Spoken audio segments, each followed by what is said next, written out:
Okay, so let me start today's webinar. Good evening, everyone, and let me welcome you all at the webinar on revitalization of urban spaces that is organized jointly by the Embassy of Poland in Iran and Safavi House Cultural Center from Isfahan. This is the webinar that brings together professionals and officials from Poland and Iran. This is the first webinar out of 3 on the topic of urban revitalization and regeneration. During today's event, the speakers will describe innovative methods of work that may be applied in planning and executing revitalization of urban areas.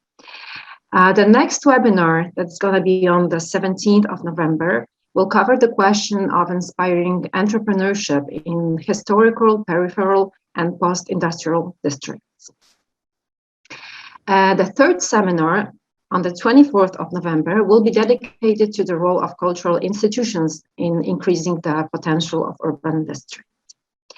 Let me also mention that the webinars are a part of a broader initiative led by the Safavi House, that is Cultural Exchange Talk, that provide an online venue for experts from Iran and other countries to discuss different cultural subjects. Now, before I give the floor to Mrs. Irena Kołakowska-Falkowska, who represents the Embassy of the Republic of Poland, and invite her to guide us through the general idea of the series of webinars, I will introduce today's noble guests and presenters. We have 3 speakers today, 2 from Iran and 1 from Poland. And I kindly ask your understanding for any possible mistakes in pronunciation. First, we'll give a floor to Dr. Katarzyna Sadowy, who is an architect and economist. She's an assistant professor in Warsaw School of Economics, who combines academic career with practice in the field of interdisciplinary urban studies. She's an author and editor of papers and books about the relation between tangible urban environment and socioeconomic conditions. Of the Polish Architects Association Warsaw branch recommendation for the revitalization of Praga Północ, which is the heritage district in Warsaw, and also the main co-author of the Warsaw Local Centers program that was developed as a network of urban sub-centers in 2015. She also acted as a member of the advising board for innovative policies for the mayor of city of Warsaw and member of Warsaw Roundtable for Climate Adaptation. She's also a member of City Architectural and Urban Council since 2016. Then we'll ask Mrs. Mahshid Sahizadeh, who holds a master's degree in architecture from the University of Tehran Fine Arts faculty and a PhD in urban design with a focus on urban restoration from Newcastle University in the UK. She has worked more than 2 decades as an architect and urban designer in consulting engineers, scientific and cultural institute, and cultural heritage organizations. Since 1997, she has been also teaching and researching in several universities. She also presented the results of these researches in numerous conferences, books, and journals, mainly in the field of urban regeneration, public spaces, and restoration of historical areas. As a consultant to the renovation organization of the Crown from 2010 to 2015, she was among the pioneers who were involved in establishing and managing local offices for providing services to facilitate the renewal process in degraded neighborhoods. Dr. Sahizadeh will make a presentation on behalf of hers and Dr. Hamad Said Izadi, and she'll speak about the initiatives they have undertaken together. And Dr. Mohammad Sayed Izadi received his master's degree from Tehran University and a PhD from the Newcastle University in UK. He also received the Research of the Year award in 1996 from the Iranian Ministries of Culture and Science.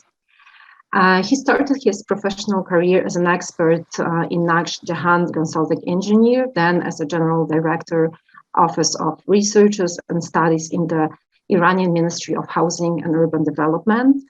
Then he was an assistant professor at Bouali Sina University, School of Art and Architecture, Urban Design Group. And he was also the Deputy Minister of Urban Regeneration, of Architecture and Urban Planning, and also the Deputy Minister of Roads and Urban Development. Currently, he works as a member of Iran Company's Board of Directors. Dr. Izadi also teaches in the areas of urban regeneration and conservation, with focus on the quality of life, public space improvement, and the adaptive reuse of historic building. He also works to establish a model for participatory design and tools for engaging communities in the design and planning processes. We'll have those presentation in the first part of our sessions. Then we're going to have the Q&A session. So I would like to encourage the audience also to send us the questions via chat room. And now let me give the floor to Irena Kołakowska-Folkowska. Irena. Thank you very much, Agata. A warm welcome to everyone, to the panelists and to the audience. Warm welcome on behalf of Embassy of Poland in Iran. We're delighted to host today's event with Safavi House of Isfahan. And let me convey my words of high appreciation to Safavi House and Dr. Mohammad Reza Ghanei personally for initiating this project, and to Mrs. Elnaz Rabayapayan for co-organizing it. This series of webinars is the result of our discussion in Isfahan when we were searching for points of common interest between Iran and Poland on the local and municipal levels. Revitalization of urban spaces appeared as a convenient ground for cultural dialogue. Demand for this topic is universal. Revitalization increases quality of life of citizens, enhances touristic potential, and improves economic performance of cities, just to name a few benefits. Both countries, Iran and Poland, have vast experience in this regard, but also face demanding challenges. And therefore, we should share them for our common advantage. The aim of the 3 November webinars on revitalization is to provide platform for discussion between experts and practitioners from Poland and Iran, so that they can meet their counterparts from other countries, identify most interesting topics, and hopefully establish working relations, so that we could continue the debate in 2022. I look into the future with optimism and a desire to next year organize an in-person conference on this topic in Iran, so that we can allow for building deeper relations and enhance cooperation between our two countries. But now I wish you an enjoyable evening online, and I wish you fruitful discussions. Thank you very much.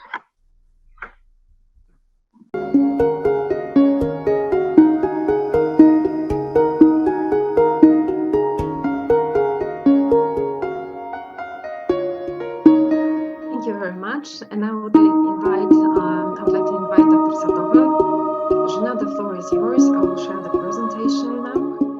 Good evening to everyone, and I very much appreciate this possibility to present our work here in Warsaw, because of course it is not only my achievement, things I would like to present today, but the achievement of the really rather extensive team of people. And thank you very much for this invitation. I am grateful to both Polish Embassy and Safavi House for this meeting, which is for me a very good opportunity also to learn more about Isfahan, and I hope to share our experience. What I would like to present today is the method of work or methods of work. As it was mentioned earlier, I have been involved in the process of Warsaw revitalization, as it's officially called, or regeneration, for some years now.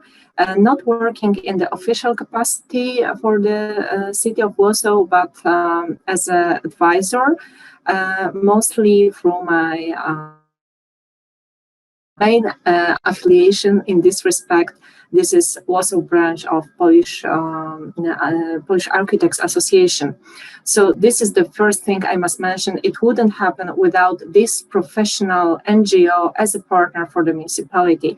This affiliation is very, very important for me in general, and this evening especially, as it is in itself an example of cooperation between professionals, but also the non-governmental organization and public administration, in this case, the municipality. And another example of cooperation, which is embedded in this model, is this a bit abused even now, used and abused word interdisciplinary. But as you will see, it is really true that this is interdisciplinary work. And this is my deep belief that this is very important to involve various stakeholders in the process. And this is the method which we found really fruitful, of course, having its bottlenecks, having its challenges, which I will also discuss a bit later. So the next slide, please. Thank you. As a start, I would like to say a few words about Warsaw, because I'm sure this could be helpful for those who are not familiar with the city. It is not a great agglomeration. It has more or less 2.5 million inhabitants. And on this slide, you can see the main urban structure of the city. So the Vistula River cuts the city in half, which is really crucial for what we are talking about today, because if I would be crude, I would say everything important, everything sophisticated, everything connected to the capital role of capital city role of Warsaw happens on the left bank, when you can see the city center, the old town, and the silhouette of the Palace of Culture and the modern heritage of Warsaw. But the regeneration program is connected to the Pragas district on the other side of the river. It was introduced into the administrative borders quite late, and its development is mostly due to the industrial development in the 19th century, with all its chaos, with all its social problems and societal challenges, and all this energy also, and the business environment, which is so typical for the 19th century industrial cities in Europe. So on the next slide, we can see what is also so very special about Praga district, which is not, as I said, sophisticated, elegant. The architecture was not in the same league in the general understanding of what is really important and can be valued. The very specific thing happened as most of the Warsaw and 8% of the city center on the left bank was destroyed during the war. What was left is especially precious for us because this is authentic. This is this small bit of the past which still can be preserved for the future generations. However, during several decades after the war, during the centrally planned economic period, it was not cherished and it was not valued. It was left in bad repair, however, with some investments for new factories and again for new industrial development.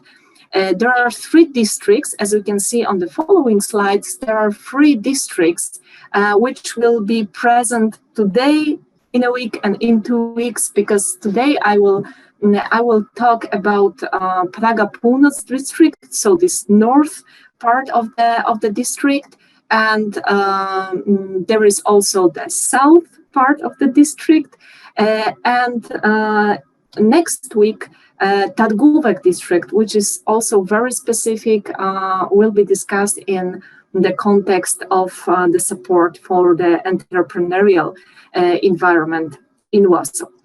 However, going to the next slide, we can see that Praga Północ, Praga North is the main area in which I'm interested. And also it was at the very heart of the former revitalization program, because right now we are acting under the second revitalization program, and the third agenda is a work in progress, as the next year is the last year of the ongoing revitalization program. I had the honor and the pleasure to work with the interdisciplinary team to provide some recommendations for this current revitalization program. And you can see, so we produced a small book which was quite popular for people interested in revitalization of Praga Północ. It was the result of the workshop that I would like to talk about, and this was the first stage of the new forms of cooperation between this OW-SERB, this is this Warsaw branch of Polish Architects Association, with municipality. So on the next slide, we can see the stakeholders involved in this workshop. What is important, it was initiated by the municipality, but I think it was also initiated because the municipality saw the partner which is there and can be approached to really provide some results. And the method of the work was mainly proposed by Warsaw branch of Polish Architects Association. However, from the very beginning, a lot of stakeholders were present, and finally they found their roles in the formal structure of the workshop. So looking at the very sectorial point of view, there is the municipality, the main partner, also the financial partner, because the funds for the workshop was provided by the municipality. However, if you want a successful regeneration program, you must find the entrepreneurs and the businesses which are already there or are ready to go there and thrive in this regenerated or regenerating area. So we didn't have, strictly speaking, the entrepreneurs in the workshop. However, the representatives of the business environment, let's say from the organization representing entrepreneurs, were there, and the NGO, as I said, the main partner and the organizer was an NGO. However, people who were involved in the process also were involved with various NGOs in Warsaw, local organizations for years, already working for Praga district. And if we look at this interdisciplinary part of the thing, there were architects, urban planners, economists, sociologists, some psychologists. It is very important, but I must warn you, and as I know our colleagues here are also the architects, if architects are present, they tend to be leaders and to overshadow other specialists in the field. At least this is the case in Warsaw, and this is very important also for the organizer to provide enough space for these other specialists, and not only the architects and urban planners make the. We decided to create a jury, so the body who first was involved in preparation of the rules of the workshop, of deciding how we work and what we want to achieve. And then we had an open call For the working teams or designing teams, whatever you want to call them, this is the slide with 4 teams. But the truth is, we had, if memory serves me right now, we had 6 teams. In other workshops within the same framework, we had different number of teams. It depends on the funds in the first place, but also in the method of work and time that you have to spend, because more teams means, of course, longer working hours, and the jury must be prepared to really put a lot of effort in working with all the teams. These teams had to be interdisciplinary.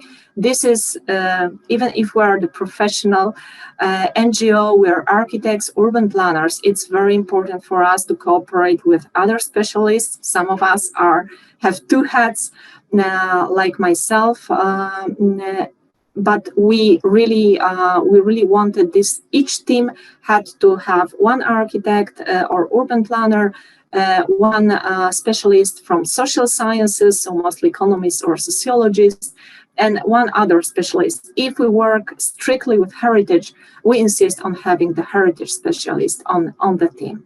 So let's look on the next slide. I shall see that what was difficult at the beginning for everybody to understand that it was not a competition. So the aim was not to pick the best result out of 6 or 4 or whatever the number was. And it was not to find the best solution. I think that this is very good, way of working together because of that. For architects, it was difficult because this is what we are used to have architectural competitions, to not know what others are doing, and to expect to win, to want to win, to be the best. In this version of reality, we had a lot of working meetings, only the teams and the jury, but teams together. They were also discussing things between them. They were discussing things with the jury. They were offering their advices to each other. It wasn't, very easy thing. As I said, we're not used to, and at least we were not so much used to this way of cooperation. So people are shy or just tending to hold cards close to their chest and so on. But in the end, I think it worked quite nicely for everyone. And we also had some public presentations, not only of the work already done and nicely put on slides or in a small book or whatever, but during the work, we had some public presentations with the work in progress presented to the interested general public, who also could comment or ask questions, and it was also very helpful for the teams. So you can see the next slide and the results. What can be expected of this type of the workshop? We published the recommendations. You saw the little booklet. It is important that it was rather small booklet. It wasn't extensive report or anything. You could really read it or something, and still, if I may say so myself, it's full of useful recommendation, but it's very brief. Part of that was introduced into the revitalization program. I know that the specialist of the revitalization program will be present next week, so I would not elaborate on that, but we are very happy to see our work really put into use by the official municipal document. And this was the first of this type of workshop for us. And what we found was that it was really useful, transferable method of cooperation, which other people can use, which we can use in various configurations and situations. Right now, I'm also involved in the project, which uses these and similar experiences. And on the next slide, you can see the project Open Heritage. It is the project founded by European Commission within the Horizon 2020, and you can see the logo of the project, and you can see the logos of all our colleagues. There are 16 partners, so this is rather geographically extended project, but these 16 with the 16 partners, there are 6 who are responsible for the living labs in their city, and Warsaw is one of them. This is called Praga Lab. So on the next slide, you can see the heart of our Praga Lab. This is the bakery. This is an unused bakery in Praga district, in Praga North, and this is a print from our website. I would be happy if you have a look at this website later. You will find information that I can present right now. It's in Polish and in English. And this is also a good story. Why the bakery? We're providing the recommendation for the whole district and hopefully a transferable and scalable recommendations. But we needed something which would focus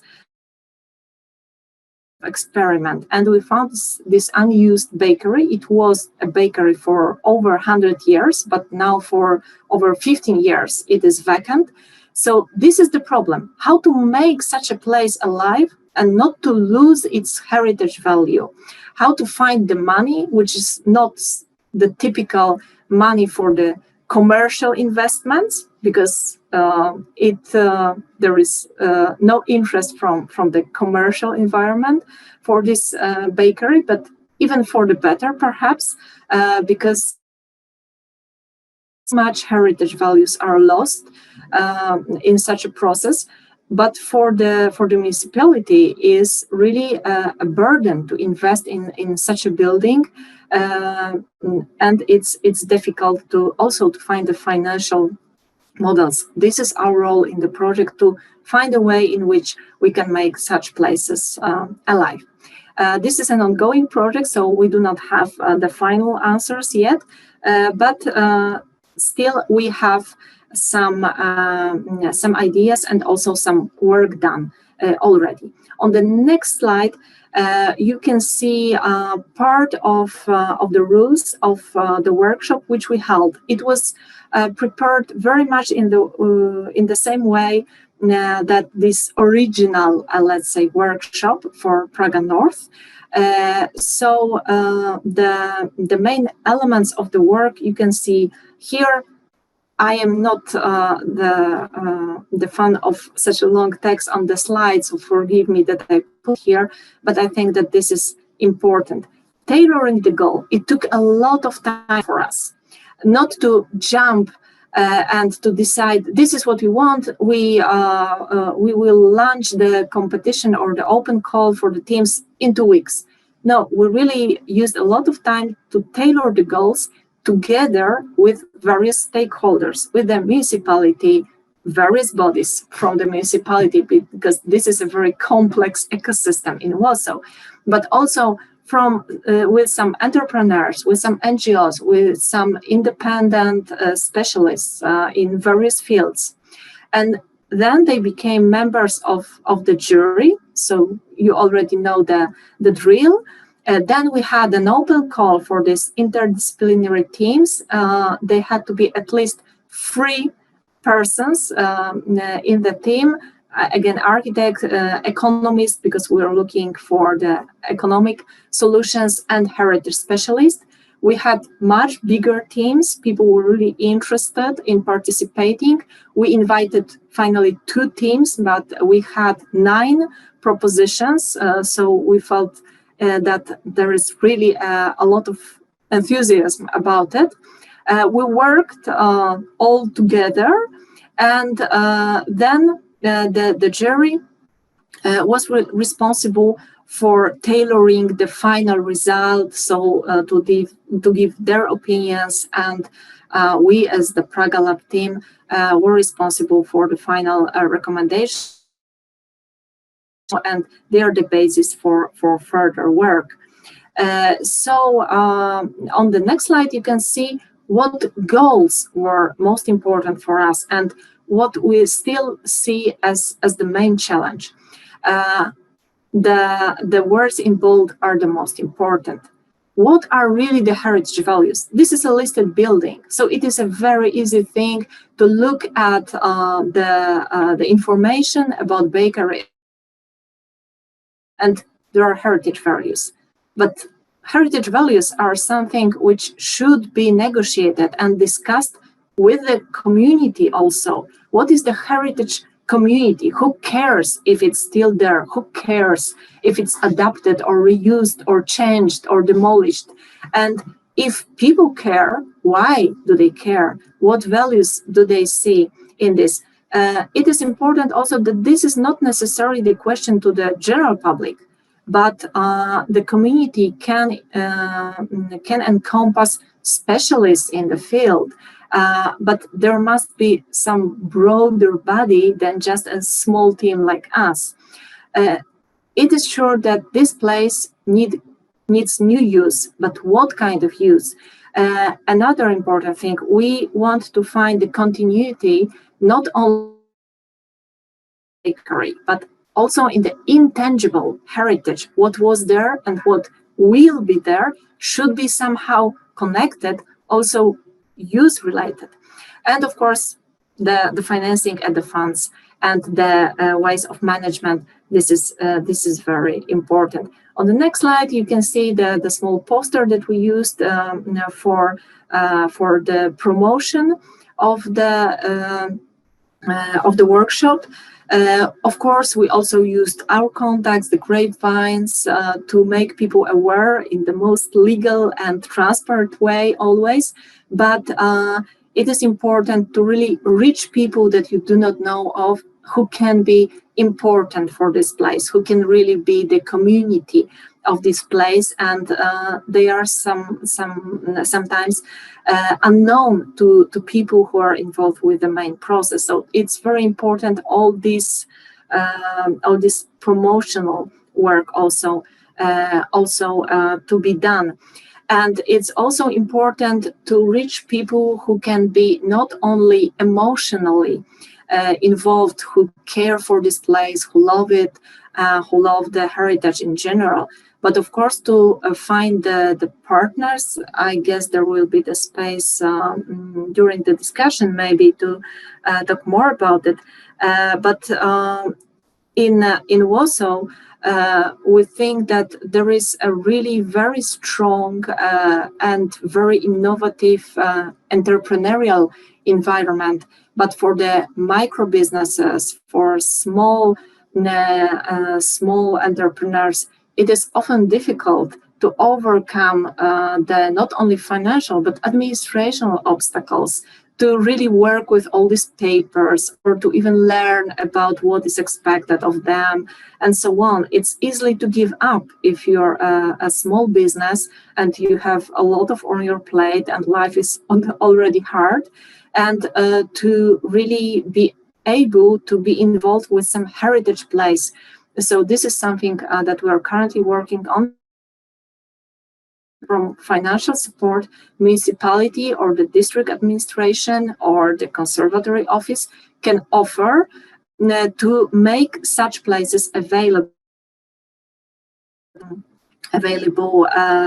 to businesses.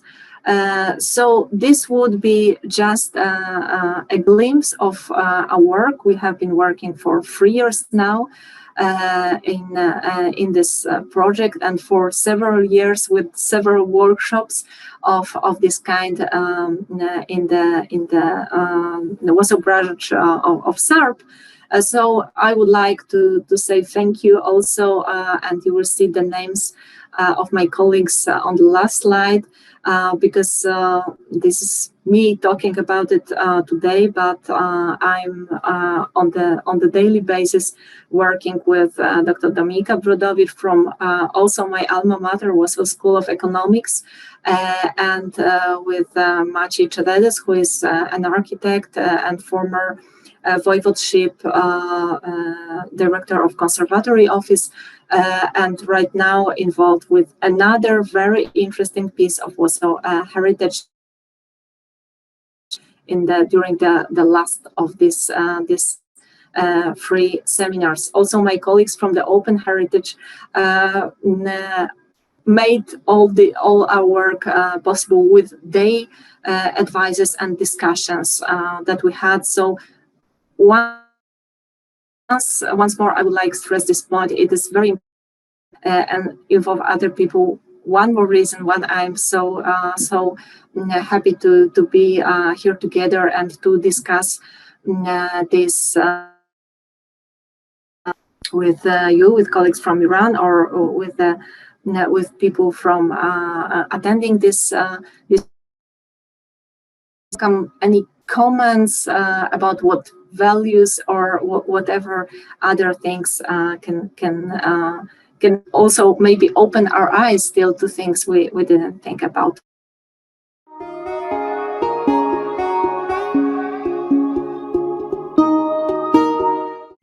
I will have one question to you. You mentioned a little bit about this cooperation with small businesses, but if you would like to elaborate more on the public-private cooperation work. There would be two answers to these questions, because the proper PPP, the proper public-private cooperation, according to our legislation, also is usually meant for big projects. It is costly, also for the businesses involved. It takes few years for the first phase of the negotiations before even putting the final call for partners. So it's very difficult for small businesses.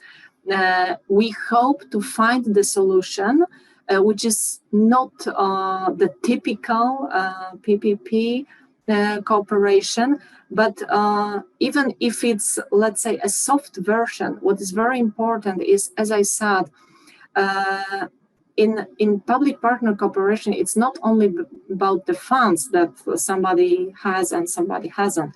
It's about sharing risks.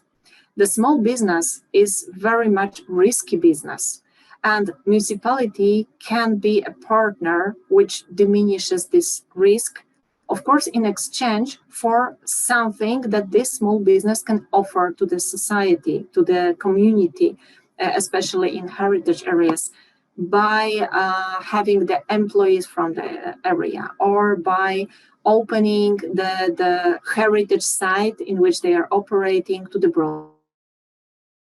Or from the administration is very important in terms of let's call it papers.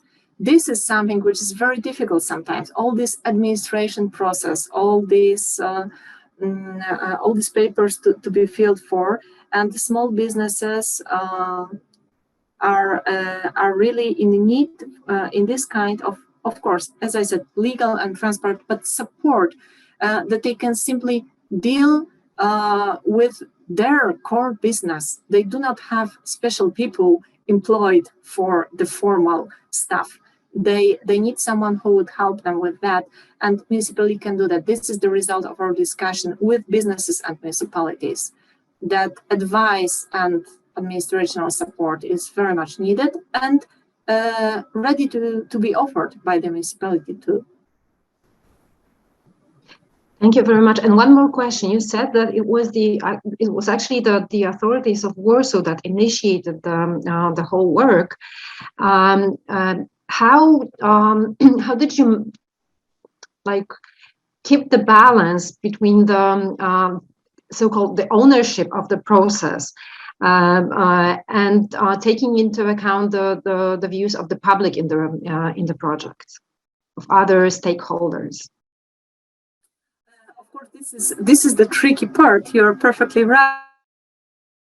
A very good one, because even with the best will on all sides, of course, this is always tricky. Sometimes it's more difficult, in my experience with this workshop. Sometimes it's more difficult to appoint the small team of the persons who are finally responsible for the recommendation, because these processes were really open. It was not a problem to really learn about the expectations. And what is really important is to really translate these expectations into the practical processes. And this is the task for a small team of specialists, but public consultations, and as I said, involvement of various stakeholders. But because if I said there were an NGO involved or some association of small businesses of so on, it is not that there is one or two persons. Of course, but what is important is that they know other people. They know people from the community, they know their neighbors, they know other entrepreneurs, and they are not only talking for themselves, but they are talking for the broader group of people. In what an architectural competition, so much stricter process, we had NGOs involved, and because it was for the specific area with several in local NGOs very active, they were taking turns. At each meeting, there was a different representative. It was very difficult to work with them, as you can imagine, but it was doable. You can do that. You can invite people, and still it is important there is somebody who feels responsible for the final result. I hope this answers the question. Thank you. Yeah, we'll probably go back to it if we have more questions from the attendees. And now I would like to invite Dr. Mahshid C.E.Talk.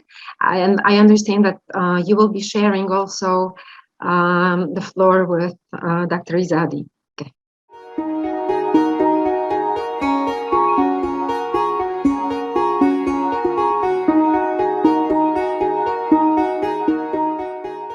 So we are talking about the new trend in revitalizing historic urban core in Iran, and we're going to do that by introducing 5 cases very shortly. But before that, we will also talk about some other stages of these changes, that what has been going on, that we arrived at this point, when it comes to revitalization and regeneration. So can we go to the next slide, please? Yeah, at the beginning, we'll start with the fact that the history of urban settlements in Iran is quite long. And that's why we are dealing with so many historic fabrics in Iran, So having such a long history in urban settlements, not just settlements, we need to pay attention to this point. And then we need to talk about the fact that the conservation rules, plans, and programs have been started in Iran quite early, compared even to many European countries, even to England, I can say, So it's a long time that we have rules and laws and several plans and programs for the safeguarding of our historic areas. And despite this fact, we still have a lot of problems in them, and we'll try to find the troubleshooting and why it's like that. And at the end, in conclusion, introduce the reasons and trying to find some solutions, not at this session, maybe in another session.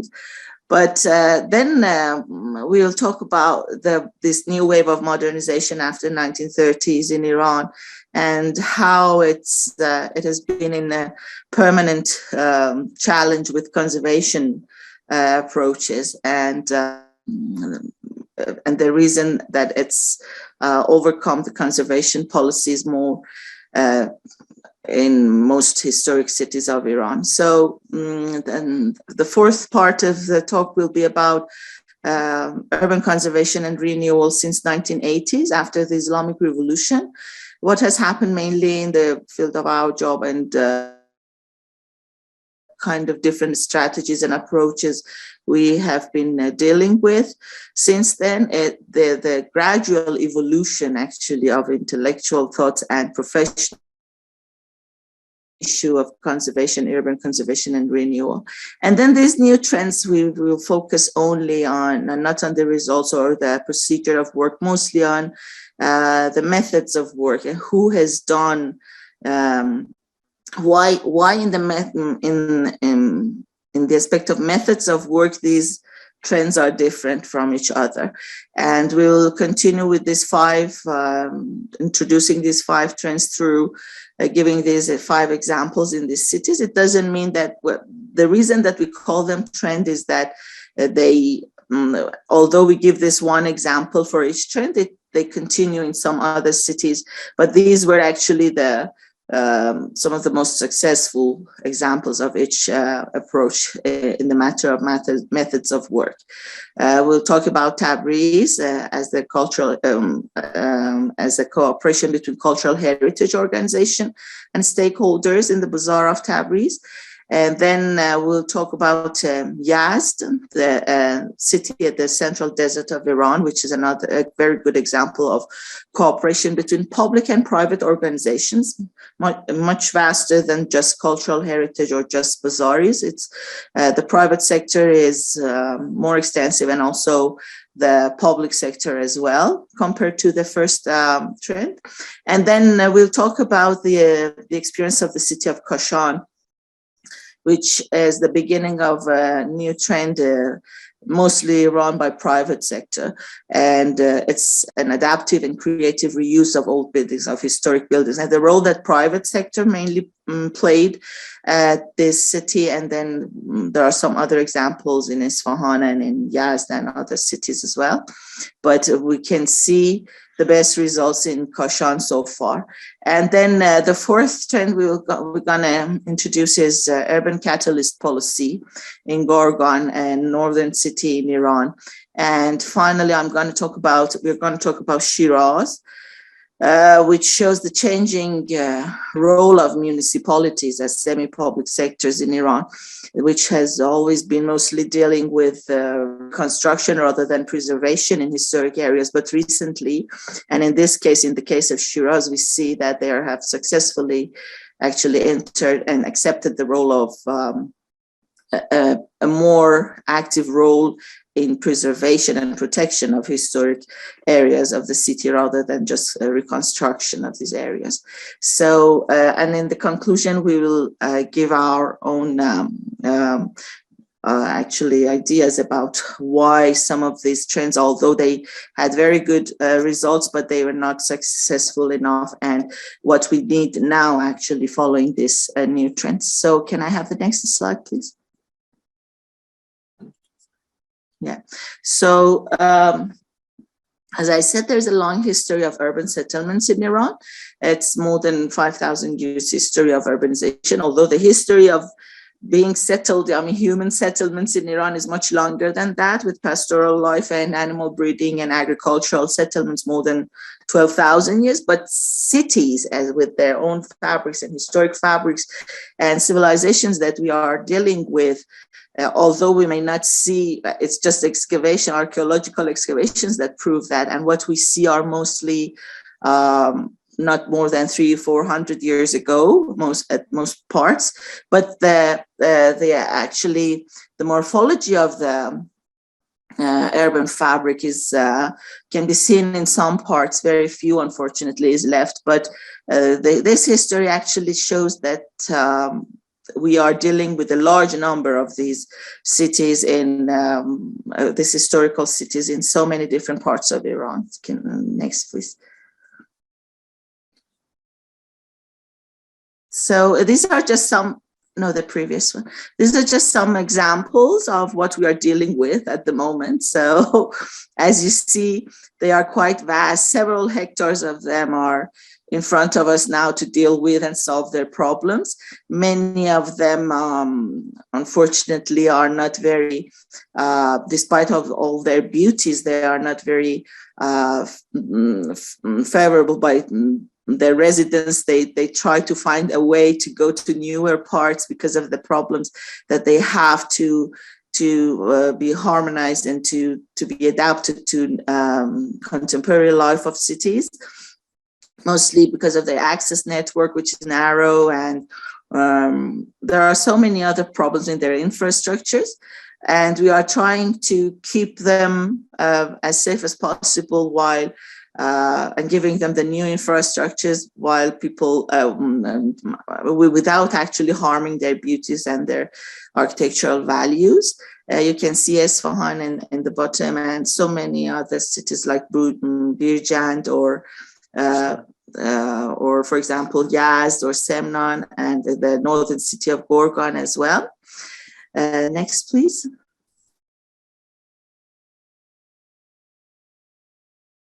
Next, please.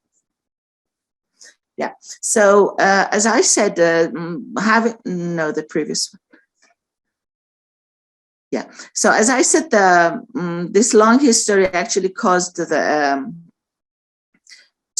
attention to them quite early, and as you see, the image of some of our earliest rules and regulations about preservation of historic areas in Iran and antiquities, and the different laws for keeping and safeguarding the monuments, historic monuments. The first one, the number shows actually 1926. Next, we have it in some other, in the next slide. If you go to the next one. Yeah, so this list actually shows some of the earliest trials of Iranians for the safeguard of their historic monuments and historic areas in different cities. I haven't translated all of the list in the right side, just the most important ones. As you see, we started as early as 1907 by establishing the Office of Antiquities. So that was the first legal administration for dealing with excavations and ancient building, archaeological excavations and ancient buildings. As early as 1907, we still didn't have any rule for the whole fabric, the whole urban fabric. It was just monuments and buildings. And then in 1924, we had this regulations, Antiquities Regulation, which talks in different items about the importance of safeguarding them and preservation of these historic buildings. We have our first conference in 1925 by an Iranologist whose name was Arthur Pope, and although he was not Iranian, but he worked all his life on Iran and is buried in Isfahan. And we also had our first list of listed historical buildings in 1925, and 4 years later, a long one. So as you see, it's quite a long list, which is not the subject of our talk now. I'm just showing this to tell you that the methods of work, there have been trials to start quite early.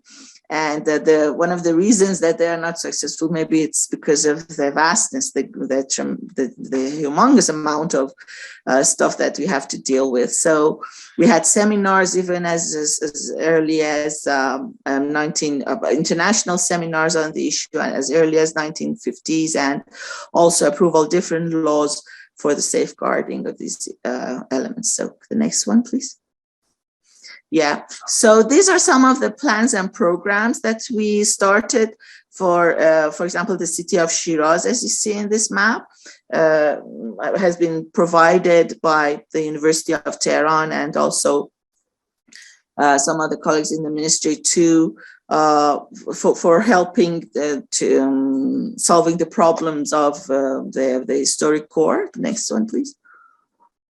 Also in Isfahan, we had a group of British people helping with our consultants, our architects, to deal with the Safavid period in Isfahan, but what we had Pest quarter in Isfahan.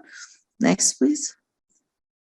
Or also in Tehran as well. We can go faster. These are just some photos of some examples.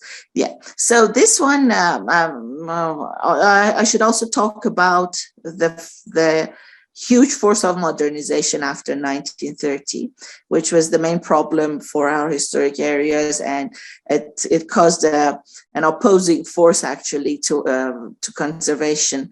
They were not complementary at the moment, as we will see in next slides in regeneration approaches. At the beginning, as you see, they were just cutting through the historic core for the sake of car access to different parts, and they thought that this is the best way, following the Haussmann, ideas in historic cores in different cities, as you see. It continued from with the discovery of oil, I can say. In 1940s, after the Second World War mostly, which brought a huge income to the country and also caused so many destructions in our historic cores. And mostly after 1970s and by the advent of revolution, we can categorize what has happened since 1980s into 6 periods, actually. From 1980 for 11 years until 1991, we had this rehabilitation projects mostly, which were not dealing with any kind of road construction or any road construction or any new projects. They were mainly rehabilitating what we had from the past, and also one of the reasons was because it was exactly overlapped with the years of war with Iraq. As you see, from 1980 to 1991, we did not have enough funds for doing much bigger works. It was mostly rehabilitation, just cleaning the areas and trying to rehabilitate the area and the facades of the streets and the infrastructures in a very practical level, actually. But from 1991 to 95, during the years after war, we started one of the first ideas for preserving and saving the historic areas, not just only because of the damages that they had during the war with Iraq, but also because of not being protected for such a long time after the revolution, and even before that. There wasn't any public interest to that at the beginning. So the government itself, the Ministry of Housing and Urban Development, defines 5 cities, 5 projects as and called them cultural historical access. We will go through the next slides to see what projects they were. And then from 95 to 98, we had the years that this oil income was in a way that government thought they can do huge projects in these areas, in central areas, and solve the problems of these central historic parts of the cities by amalgamation of these small plots and widening the streets and this kind of stuff. Unfortunately, and last much long, not more than 3 years, that kind of projects. And then from 98 to 2005, we had the establishment of UDRO, which is Urban Development and Revitalization Organization at that time. And the name has changed now. We will see later in the next slides, but it was the beginning, it was the initiation era of development and revitalization. They have been trying to actually follow a complementary strategy between development and conservation, and trying to do both wherever is needed. So it was a separate deputy at the ministry just for paying attention to the historic parts of Iranian cities. And then from 2005 to 2014, we had this renewal and reconstruction of dilapidated areas. There were some areas, vast parts of our histories that which were considered as dilapidated areas, and I will define them and what was the criteria to define these areas. And but that was with the help of low interest mortgages to owners and this kind of stuff, that as we will see. So from 2014 till now, during the last 7 years, we are trying to have a much more integrated and following the urban regeneration rules as a complementary and holistic, as we'll see. Next slide, please. You see the next slide, but if you could just a little bit faster so that we could focus on the, on the cities themselves, so that we wouldn't lose, the whole idea, and have some time for the discussion also. Sorry. Yeah, because this wasn't I want to go through the new trends and the 5 cities that I'm going to talk, because this is just an introduction to tell you what has happened. I understand. During the time to get to that point, and it's 8:10 anyway. Okay, so this is just one of it's not any of those 5 case studies. It's just an example of the first period of our work, which was just rehabilitation, as I said, during the years of war. It's Jamale Quarter in Isfahan.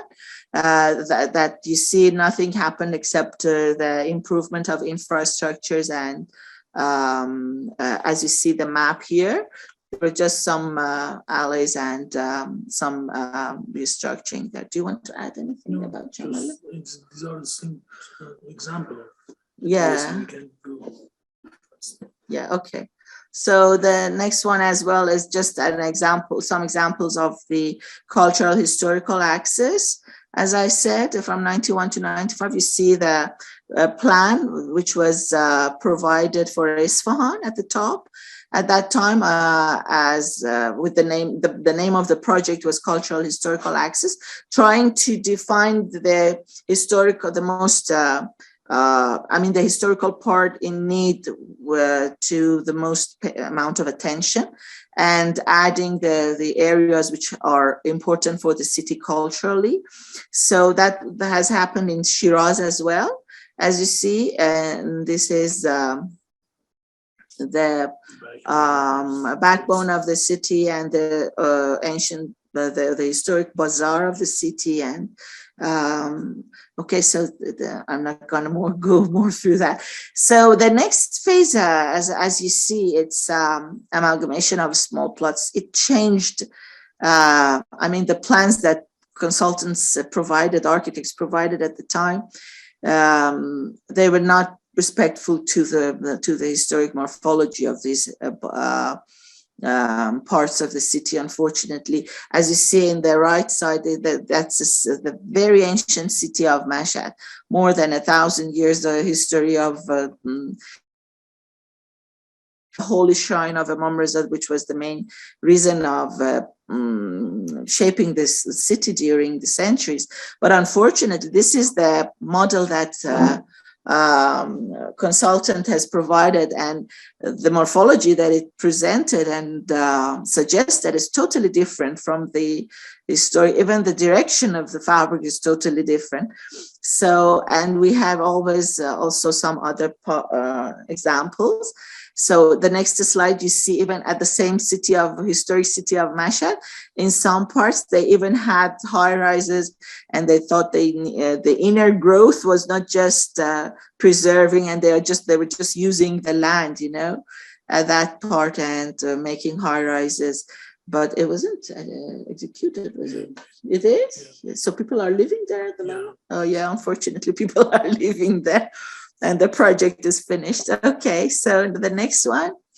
Yeah, so from 98, as I said, this with the establishment of this organization, UDRO, Urban Development and Revitalization Organization, the approach of development and revitalization started. So they tried, these are the models that architects and consultants provided. For example, this is Isfahan, which is called Old Square. It is a Seljuk square, long before Safavids and during Seljuks. And it was full of, during the time, for example, the square was filled with constructions. And what the consultant has presented at that time in this project was emptying and returning the square back to the humongous size that it had under Seljuks. So, and also in Shiraz as well, and in other cities. So they had several projects in different cities by this organization. And I have to say that the method of work that they were using during the time, from the beginning, from the establishment in 98, is totally different to what they have. But unfortunately, with the change of management, as we will see in conclusion, that management is one of the problems. Their approaches and strategies were different. Sometimes it was leaned more towards development and sometimes more towards conservation and revitalization of these areas. So next, please. So from 2005 to 2014, until 7 years ago, we had this, I have to say, not very plausible and not very common agreement on it. Not so many architects or consultants are agree, but this was something which was approved by law, that any parts of a city in Iran which has these three criteria, it is known as a dilapidated area. So any urban context with more than 50% unstable building, impermeable alleys, and fine-grained plots is considered dilapidated area, and landowners in this area can benefit from low-interest mortgages for reconstruction of their homes. It actually started because we have plenty of earthquakes, and it caused authorities to worry a lot about the residents of these areas, because they were their houses were not safe, and the access network was quite narrow to help them in problems like that. They were not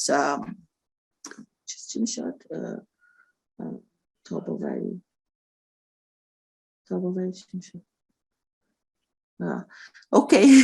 Yeah, they were not quite safe in their house because of being old and unstable, and the narrowness of the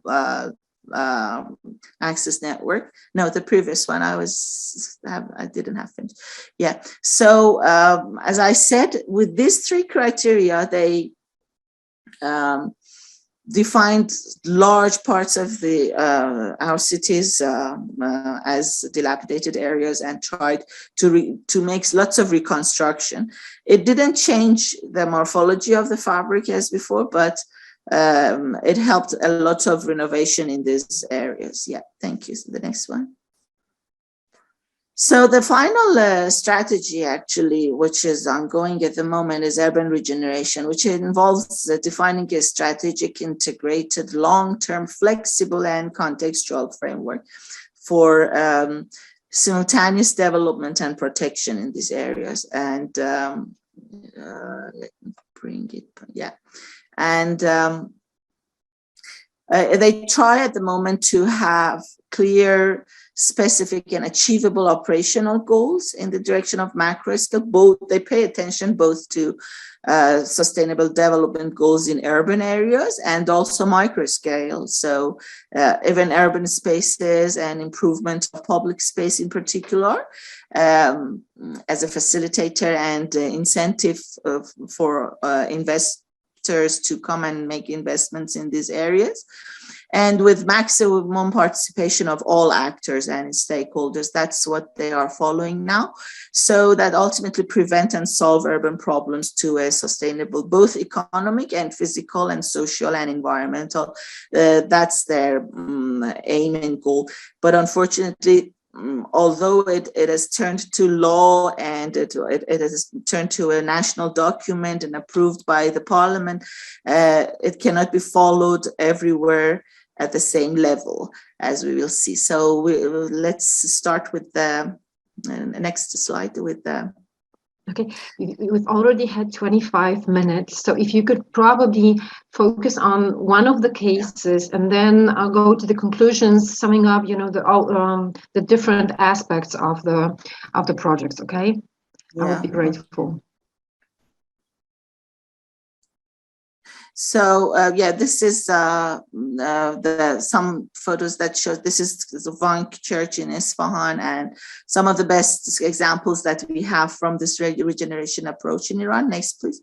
So these new trends, as I said at the beginning, can be divided into these 5 different methods of work between. Okay. So I'll speak about them on. No, next one. I will talk about them on the examples. So the first one, the first example I'm giving is Tabriz, which is a cooperation of cultural heritage organization and stakeholders in the Bazaar of Tabriz. It was among the first examples of cooperation between a governmental body and next slide, please. Yeah.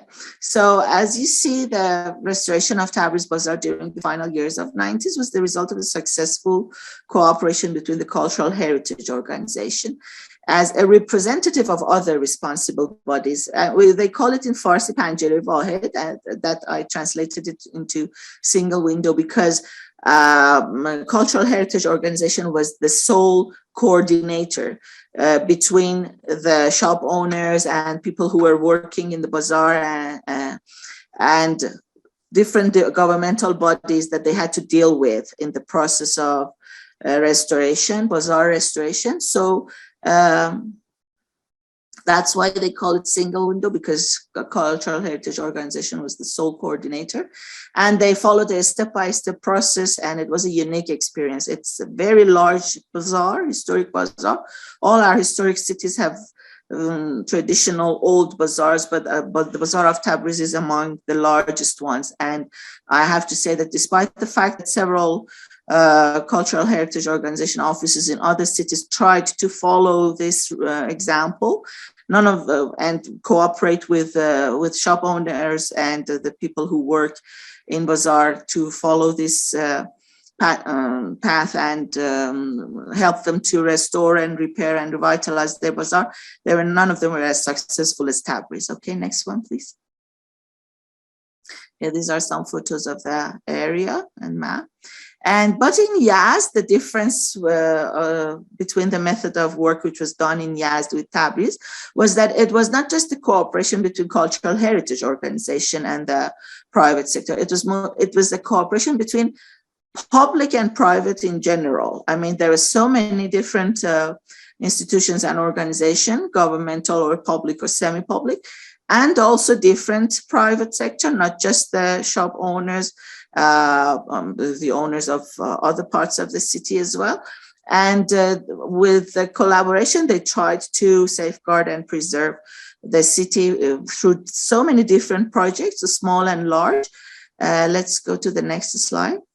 So the fact is that about Yazd, because in 2017, because of all these efforts and cooperations, it was included in the UNESCO World Heritage List. And since then, all of these cooperations and collaborations actually accelerated since then, and try to shape a joint program to protect and restore and rehabilitate the historical core of Yazd with the full participation of agencies. at the national and local level.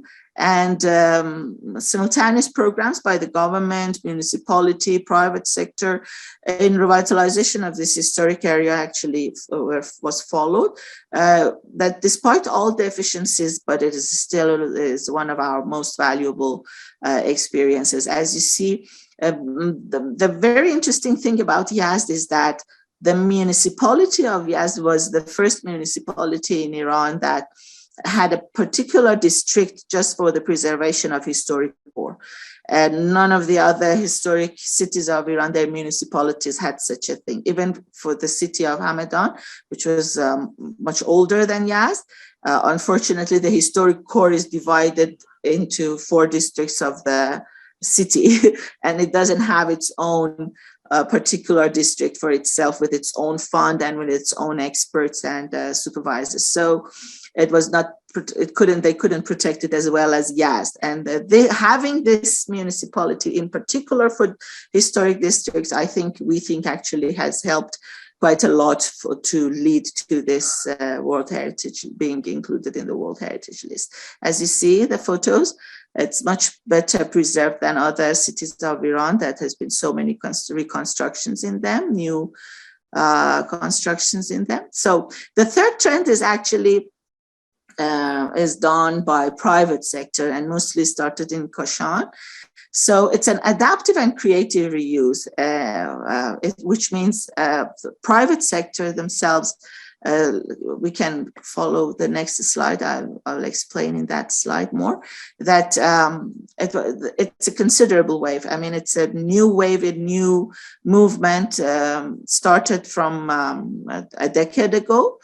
Mostly by turning a middle-class house from 19th century into a very nice boutique hotel. And it started from there, and all of a sudden the wave got the whole historic quarter because of the number of tourists that it could attract it, and the success that it had and the wealth that it brought to the area. So more and more houses were preserved in a neighborhood that not many people actually had any interest to enter. But nowadays, even at the middle of the week, you cannot find an empty boutique hotel in a cold season, you know?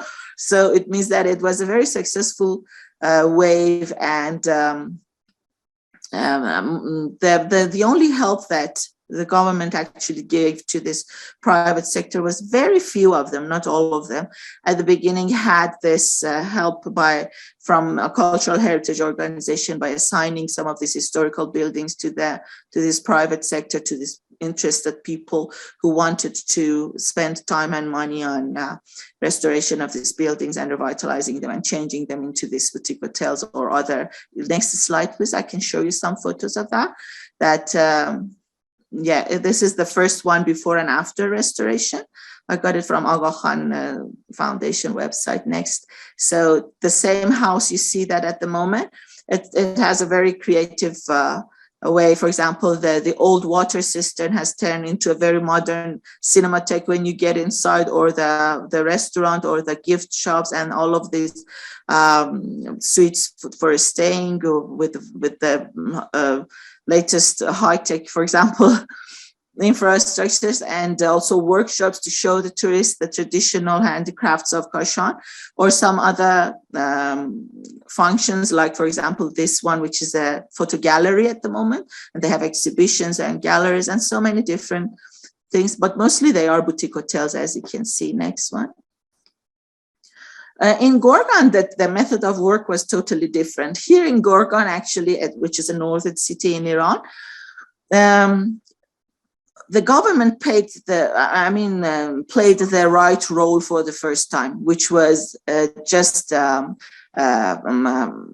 working as having some projects as urban catalyst policy in the area. Next slide, please.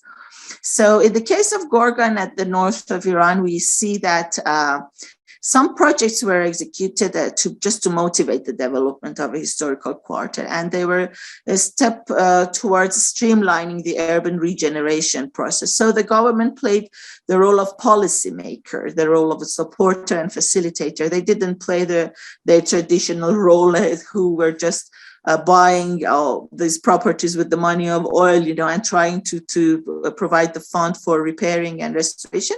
Finally, they found that they cannot afford to fix everything by themselves, and they need just to work as facilitators and just to support the private sector, but they need to initiate some flagship projects and some stimulating projects actually to encourage investors to come and invest in the area and add to the general interest of residents to their old and degraded neighborhood by doing these projects.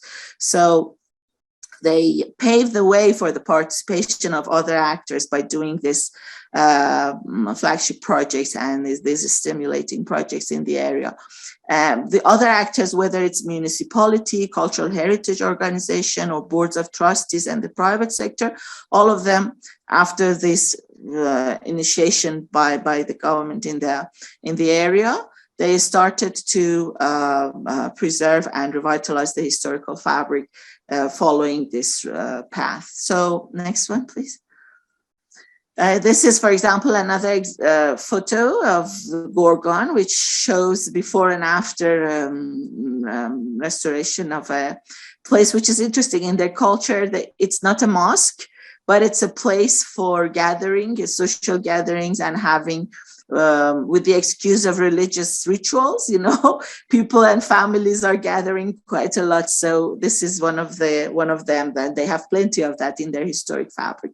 So the fourth trend is actually the example of Shiraz, which is the changing role. The municipality in Shiraz actually changed the role of municipalities in conservation approaches. Next, please, I can tell you in the next one. So traditionally, municipalities in Iran has never been dealing with conservation and protection of historic areas. They were mostly doing the reconstruction and development, and everybody thought that it's just the duty of cultural heritage organization to do that. And Shiraz has a historic municipality. They have a particular district in their municipality administration only for historic area, just like Yazd, as I said. And this historic municipality actually started to carry on a new mission in the protection of historical areas. They started to implement plans and programs to protect valuable historical structures in the central core of Shiraz, not just monuments and old buildings, historic buildings, but also public spaces, as you see at the right in photos. Whether it's an 18th century public bath at the top, or a bazaar, or some covered old alleys and pathways in the historic core. So their achievements actually during the last few years showed that municipality can play a role as one of the key actors in the conservation and protection of historic core and in the process of regeneration in general as well. Okay, so I think that's the last project. Yeah, it's just a map of the whole historic area of Shiraz, which shows their projects in the last 4 years. You see that many of their projects is just focused on the historic alleys of the historic core. And in addition to some caravanserais in the bazaar and the main public space of the city in front of the old castle of the house, the governing place of the house, which is there since 17th, 16th century.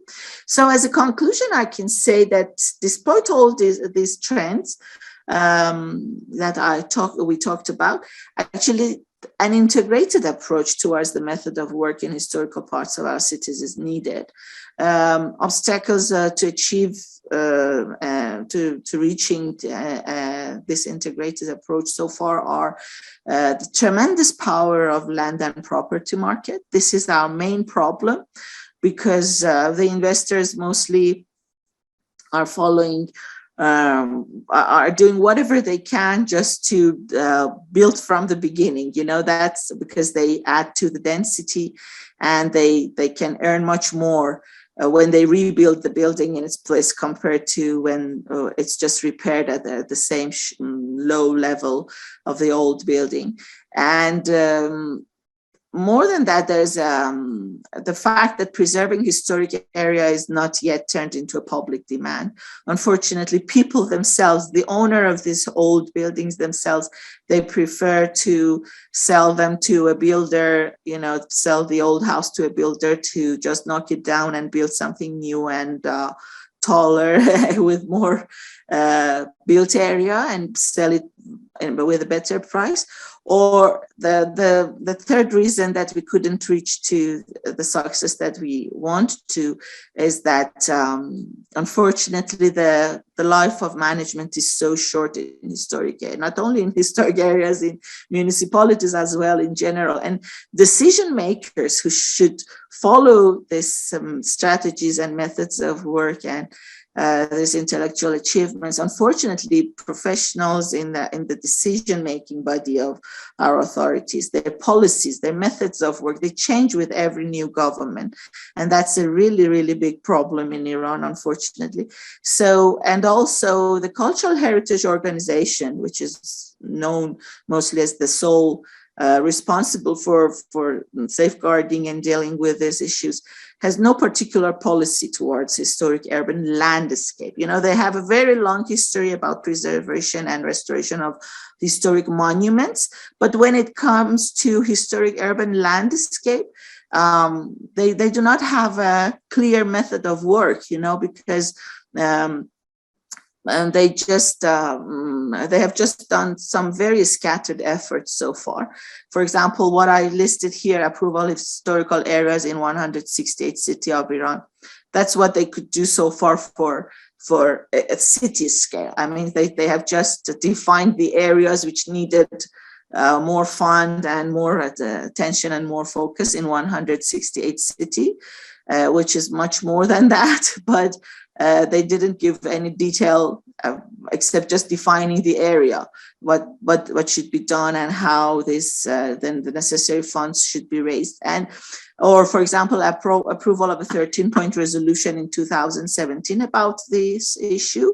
The resolution was much more than that. They actually reduced it to just 13 point at that time, or approval of a revitalization law in 2019. So they are still at the stage of making the legal steps and making the law to continue and find the best ways for the execution of these ideas. But they haven't reached to an integrated approach so far with all other stakeholders and all other organizations who can, as I showed in these examples, who can play quite an important role. And these organizations are not yet in collaboration and necessary cooperation together.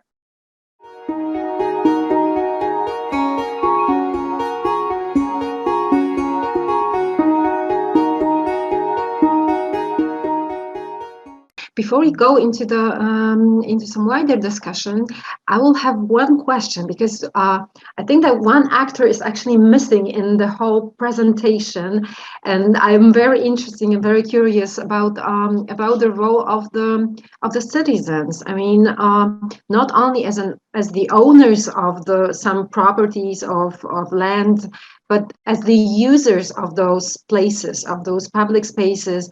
Were they included in some of these projects? What the role was? Actually, to the case of Gorgan and to the case of Tabriz, as a third and first trend, as we talk about it, the citizen and the representative of the citizen were involved. Therefore,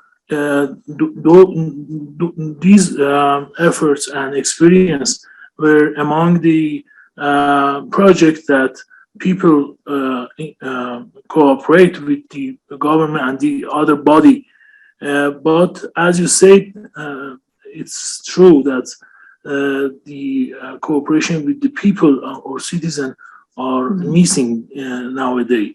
But in these new trends that are following by the many other foundation, they are trying to involve the people.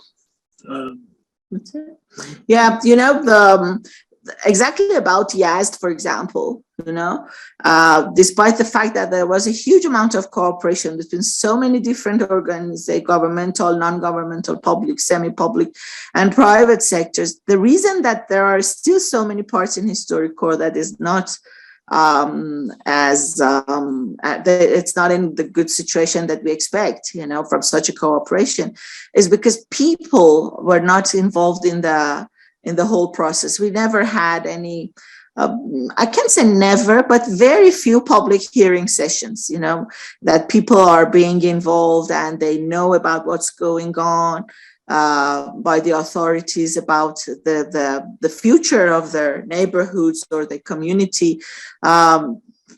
It's just something between some representatives and some authorities, and all of a sudden just people faced with the new rules and regulations in the neighborhood. So many of these urban fabrics has been, especially in Mashhad, for example, was frozen for a long time. People couldn't build anything, they couldn't sell or buy or nothing until the plan is prepared, and it took ages until all of these stakeholders and all of these authorities come to an agreement. So that quite at the early steps of involving people, unfortunately. Yeah. Okay, thank you very much. Thank you. If you have questions, the presenters, if you have questions, right moment to pose them. Yeah. I have a question from Irina, actually. If we have time, I just want to ask her, because she showed a slide from 16 different institutions who were helping in the project, which was called the Open Heritage, if I'm right.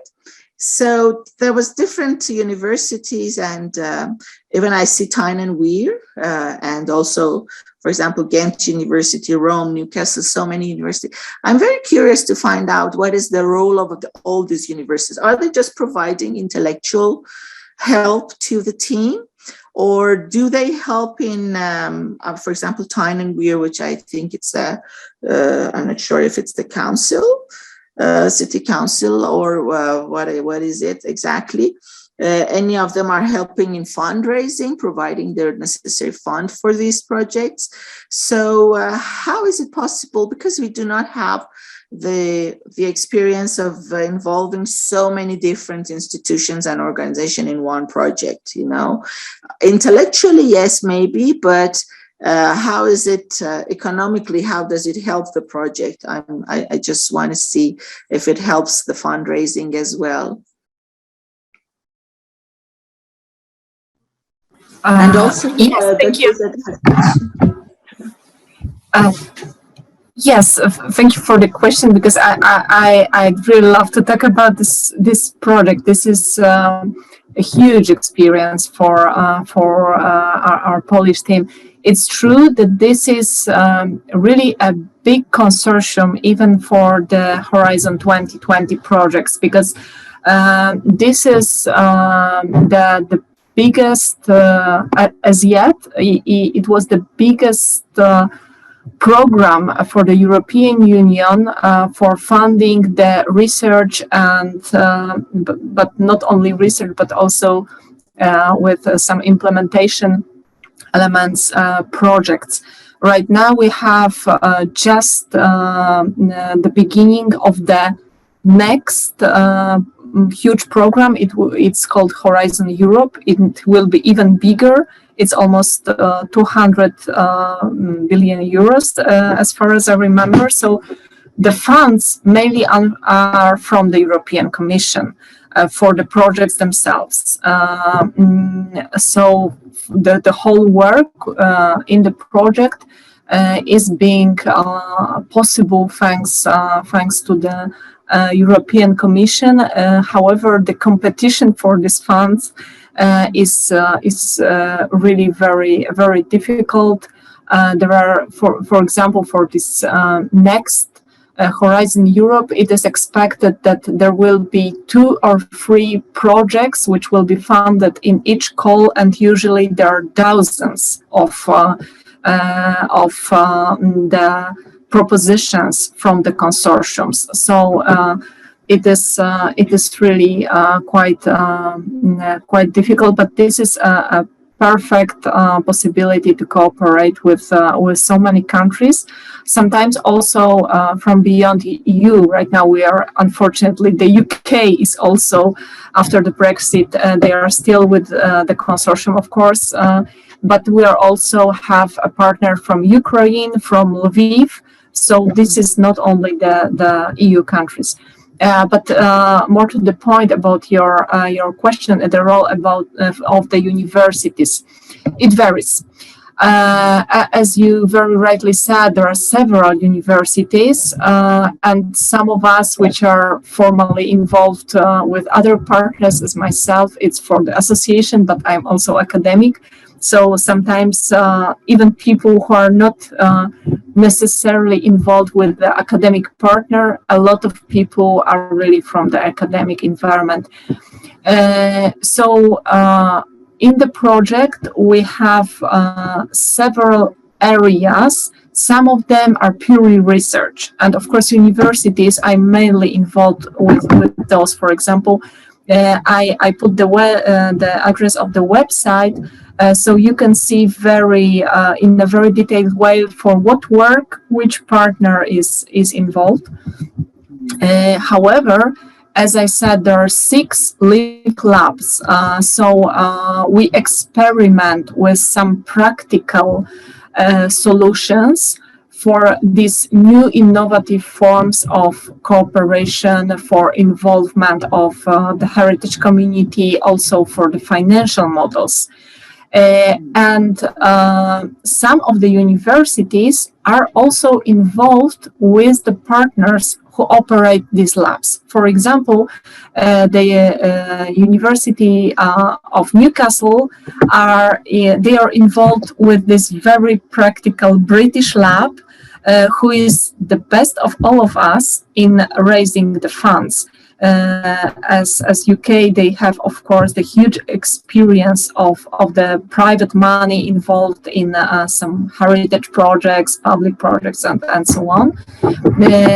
So university is not directly operating the lab, but they are closely cooperating with this partner who is responsible for that. In Rome, this is the university who is, apart from their huge intellectual input, it's really a pleasure to work with them on this level. But apart from that, they are also involved in the management of the cooperation between the partners in the lab. There it is less commercial, let's say. There is not so much private funds involved. However, there are several NGOs, but also some businesses, and they are, as you said, about this new role of the municipality in case of Shiraz. In this case, this is a new role of the university in the cooperation also and the management of the cooperation between the partners in Rome. They have the biggest labs in terms of area. We believe that we have the big lab, because we have the whole district, but in Rome they have even bigger district, and this is their living lab, their urban lab. It's called Cooperative Heritage Lab in this case. The partners from the Hungary, it's similar. They are from the university, but the lab is located on the private land. It is the farm. It has the medieval roots,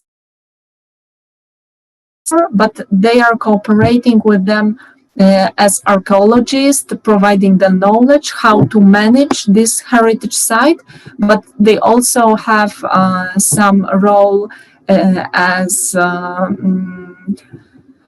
well, to activate the local heritage community, to cooperate between the local community and the site owner, and they also have the very direct involvement. They have their students who have some practical classes there, and so on and so on. So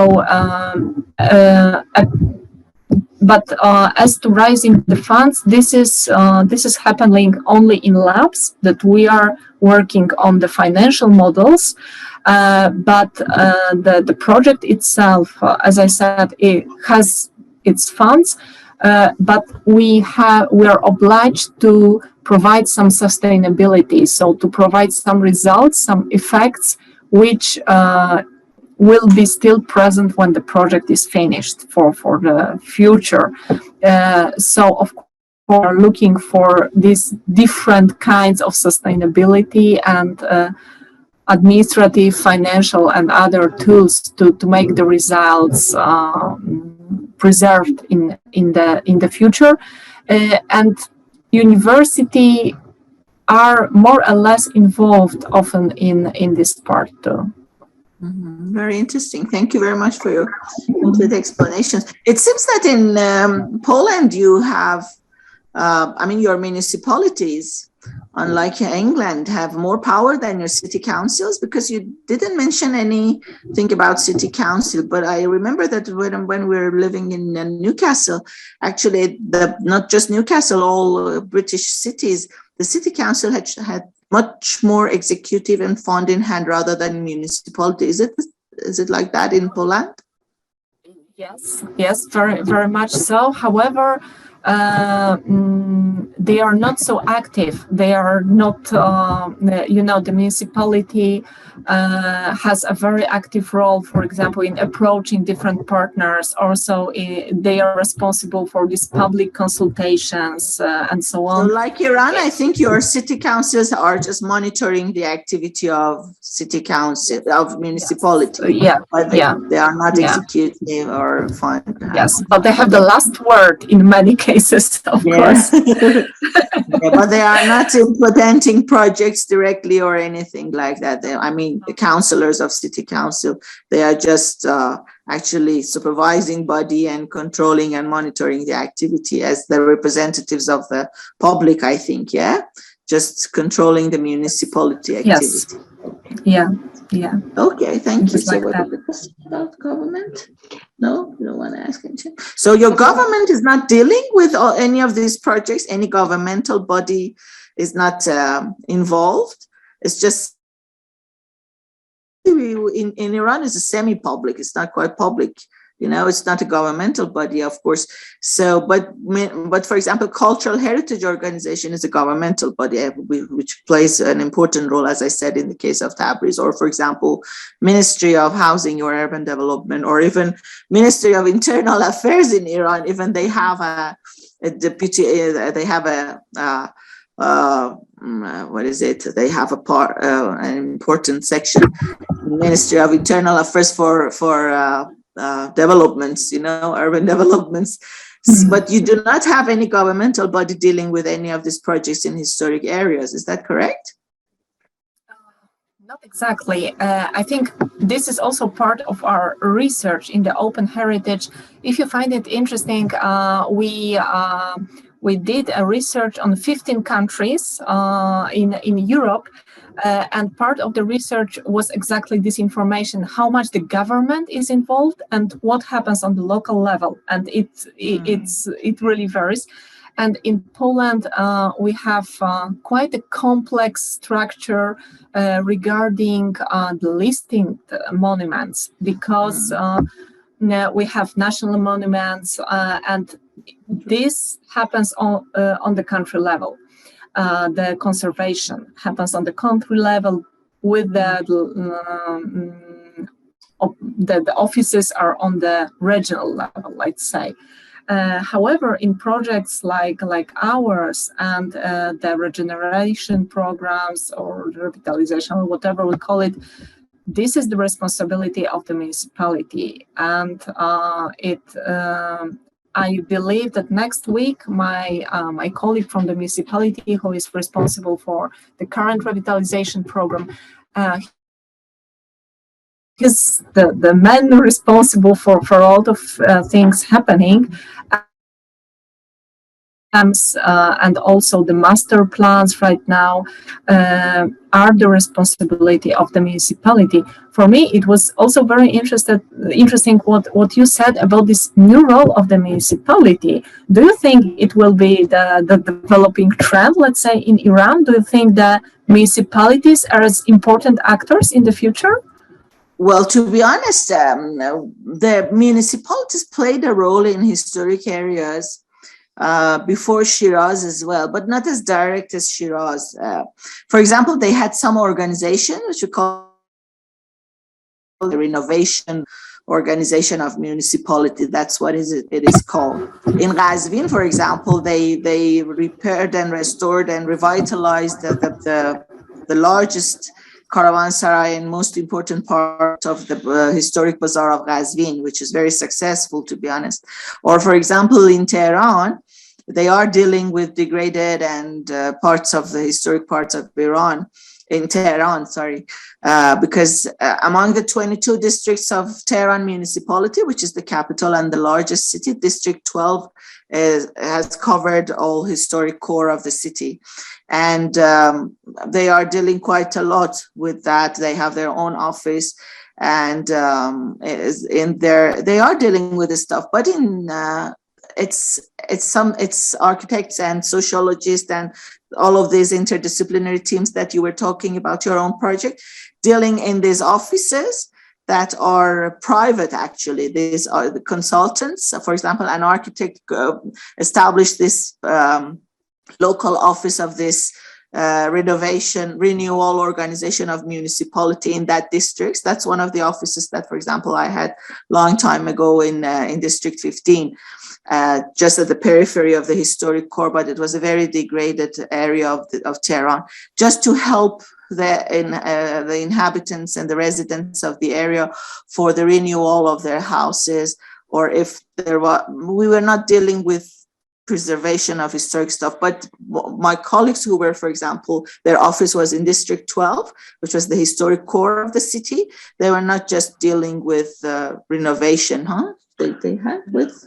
But in answer to your question, I can say the others experience, even in a small city like Kong in the south of Iran, or even in Rasht, and another small city like Naraq.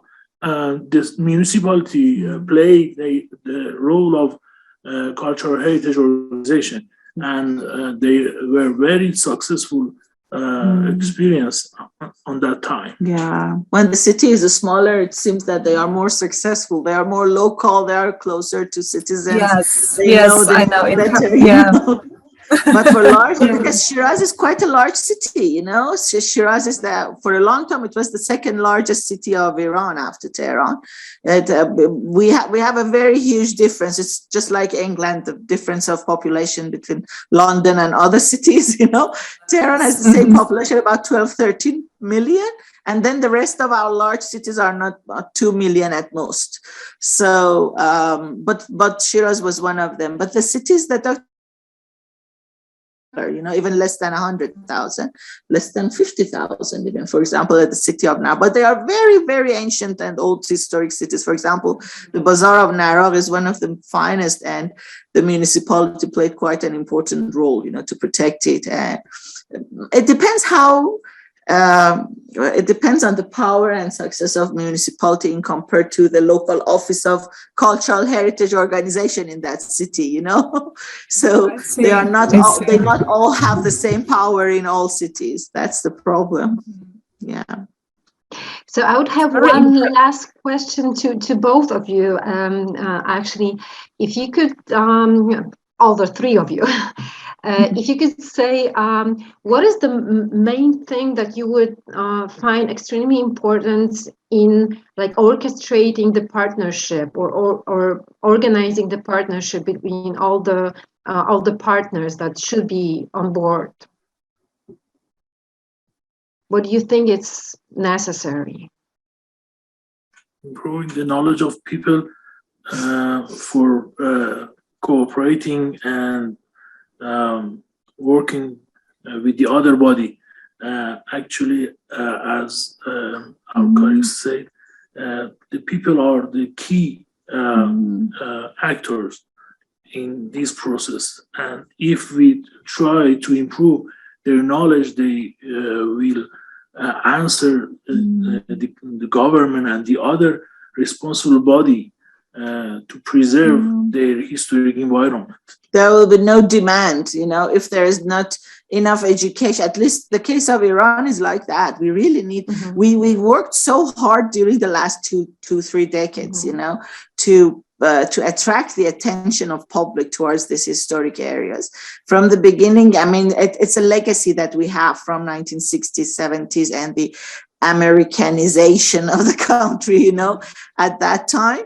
So people just love wider streets and larger and brighter houses. And it took us a long time. And thanks God, the new generation, the baby boom generation who were born even after, 2000 at the moment, not more than 20 years, or people with almost 30 years, the middle ages and older one actually are still carrying the legacy of 1960s and 70s. They prefer the American lifestyle, but the younger ones are so eager to preserve this stuff. Most of our NGOs, when it comes to historical areas of our cities, are run by younger generation, and they love it, especially because in Tehran, for example, and so it's a new wave in other cities, we've got, especially during the last 2 years of Corona, we had all of a sudden these cafe culture in historic houses, which were all attracted by investors for knocking down and building high rises. Now people owners of these houses are willing, when they say how successful are these cafes, all of them are multifunctional with galleries and bookstores and, so many different events in them, with a cafe on the side or a small cinematheque on the side or somewhere to play, because the new generation is just so hungry for these kind of cultural places. And we just hope, our hope is just towards the new generation, because our parents were not as interested as keeping these old buildings, especially because, as I said about the land and property market force, there's a huge difference between keeping the historic building and the historic area compared to the renovation. So as Dr. Zade said, I think the most important force power is just increasing the knowledge of public and making them respecting more and more the historic area. Don't just give up because it's not good and it's degraded now, giving them best examples that we can as this flagship projects, and improve the quality of life in these areas, and especially starting with public spaces, improvement of public spaces, and to make people more and more interested in these areas. Yeah. So cherishing what's there and not only following the new and predicting and growing. Okay. Yeah. Darzyna, what would you stress or emphasize in such a project? I totally agree that we can preserve our heritage only if we all want it, and if we all see the values of it. So I think it's very important. If I were to say some very simple practical thing, we need time sometimes to make people cooperate. Because sometimes we say, okay, we have to start the project next month. We have no time for discussions, for involvement of various stakeholders, or we don't have time for the meetings. We don't have time to think before we do something. And of course, it's true that sometimes it's really important to do something and not to delay some actions. But what I think is crucial is really have time to involve people, to talk, to discuss, and to find the best way to preserve the heritage and reuse the heritage areas and sites. I think actually you're both stressing maybe the same thing, that it's very important to make people feel involved. You used the phrase, Katarzyna, you used the phrase tailoring the goals, like making people feel responsible for what they have in common, for the cultural heritage, and really find those different needs and interests implemented in the definition of the goal, so that they were motivated to work together. And it takes time, as you say, Katarzyna. Yeah. Exactly. Okay. So I would like to thank you all.